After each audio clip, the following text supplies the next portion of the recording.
கடந்த சில நாட்களுக்கு முன்பு தகல்கா பத்திரிகை ஆசிரியர் சாமுவேல் மேத்யூஸ் வந்து சில அதிரடியான கருத்துக்களை, அதாவது முக்கியமான விஷயமா என்ன சொன்னார்னா, தமிழ்நாட்டில் குடநாட்டில் 2 வருஷத்துக்கு முன்னாடி நடந்த கொள்ளை சம்பவங்களில் வந்து நேரடியாக வந்து எடப்பாடி பழனிசாமிக்கு தொடர்பு இருக்குது அப்படிங்கிறத வந்து அந்த கொள்ளை சம்பவங்களில் ஈடுபட்ட அந்த சேயான் தினேஷ் அவங்கள கூட வச்சுக்கிட்டு லைவ் வீடியோ வந்து ஒரு 15 நிமிஷம் ஒரு வீடியோ விட்டார்.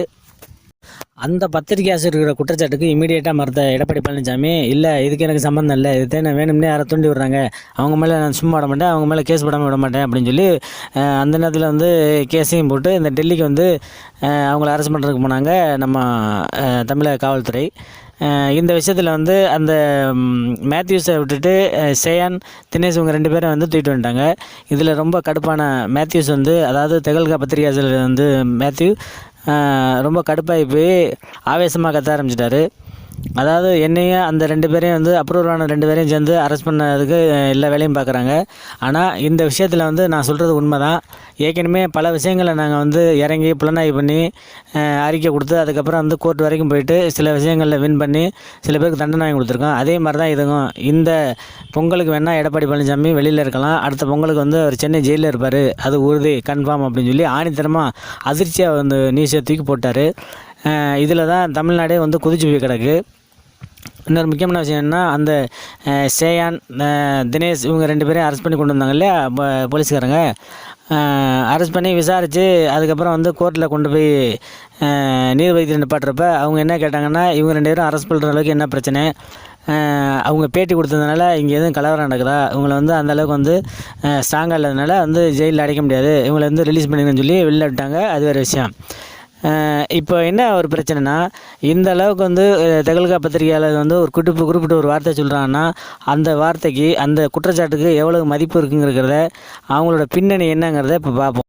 தகல்கா பத்திரிகைங்கிறது ஒரு பத்திரிகையாக மட்டும் இல்லாமல் ஒரு முன்னணி, அதாவது திறனாய்வு பத்திரிக்கை மாதிரி தான், புலனாய்வு பத்திரிக்கை மாதிரி தான் அந்த பத்திரிக்கை. ஏற்கனவே வந்து மேற்கு வங்காளத்தில் இந்த மாதிரி தான் பல விஷயங்களில் வந்து ஊழல் குற்றச்சாட்டுகளை ஆணித்தரமாக அதாவது ஆதாரத்தோடு நிரூபித்து கோர்ட்டு படியேறி இதே சாமுவேல் மேத்யூஸ் தான் கோர்ட்டில் சாட்சின்னு சொல்லி தண்டனை நிறையா வாங்கி கொடுத்துருக்காரு. அதில் முக்கியமான விஷயம் என்னென்னா, பாதுகாப்புத்துறையில் பங்காரு லட்சுமணன் வந்து லஞ்சம் வாங்கினதை வீடியோ ஆதாரத்தோடு வெளியிட்டு அவர் வந்து 5 வருஷம் ஜெயில் தண்டனை வச்சார். அதன் மூலியமாக வந்து ஜார்ஜ் பெர்னாண்டஸ் வந்து அந்த பதவியை ராஜினாமா பண்ணுற அளவுக்கு போயிடுச்சு. அதுக்கப்புறம் வந்து சவுத் ஆப்பிரிக்காவிலேருந்து இங்கே 2004 விளையாட வந்த அந்த கேன்சி குரோனியை வந்து என்ன பண்ணார்னா, சூதாட்டத்தில் ஈடுபட்டிருக்காருன்னு தெரிஞ்சு அதை வந்து ஆதாரத்தோட வீடியோவோட அதையும் நிரூபித்து அவரோட கிரிக்கெட் எதிர்காலமே போச்சு. அதோடு அவர் இறந்துட்டார். அவர் இறப்பா கொலையாங்கிறது அது வேறு விஷயம். ஆனால் அதோட வாழ்க்கையே முடிஞ்சு போச்சு. அதுக்கப்புறம் இன்னும் நிறையா விஷயங்கள், அதாவது சாரதா சிட் பண்ணிச்சு அப்படிங்கிறது நிறையா ஆதாரத்தோட கரெக்டாக புள்ளி விவரமாக எடுத்து வச்சு சில தண்டனைகள்லாம் வாங்கி கொடுத்துருக்காங்க. அப்படி ஒருத்தரோட அந்த ஆசிரியர் தான் இவர் சாமுவேல் மேத்யூஸுங்கிறவர். இவர் தான் இப்போ கொடநாடு விஷயத்தில் எடப்பாடி பழனிசாமி ஈடுபட்டிருக்காரு அப்படிங்கிறத ஆதாரமாக சொல்கிறாரு. அப்படிங்கிறப்ப அதையும் நம்ம வந்து உஷாராக தான் பார்க்கணும். அப்படி வந்து வயிற்றில் புளியை கரைச்சி போயிருக்கிறதுல எடப்பாடி பழனிசாமி ஒரு ஆள் தான். ஏன்னா தகல்கா வந்து ஒரு குற்றச்சாட்டு வைக்க மாட்டாங்க, வச்சுட்டாங்கன்னா அதில் விஷயம் என்ன பண்ணுறாங்கிறதுல அவர் எப்படி மறைக்கிறது, இல்லை அந்த விஷயத்தை எப்படி மறைக்கிறது, இல்லை ஆல்ரெடி வந்து நம்ம ஒரு பதிவில் போட்டிருந்தோம், இந்த பிரச்சனையை முடிக்க முடியலன்னா நேராக பிஜேபி காலில் விழுந்துற மாதிரி. ஏன்னா அந்த பத்திரிகை ஆசிரியர் வந்து யார் சொன்னாலும் கேட்க மாட்டார். அவர் எடுத்துக்கிட்ட காரியத்தில் கரெக்டாக தான் இருப்பார்.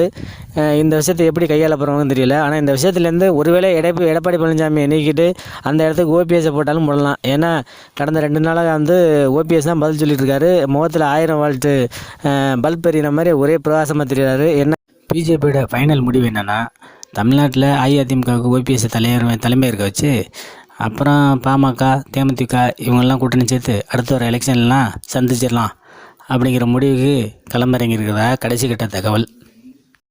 மறக்காமல் இந்த சேனலை சப்ஸ்கிரைப் பண்ணுங்கள், லைக் பண்ணுங்கள், ஷேர் பண்ணுங்கள். உங்களோட கருத்துக்களை கீழே உள்ள கமெண்ட் பாக்ஸில் பதிவு பண்ணுங்கள்.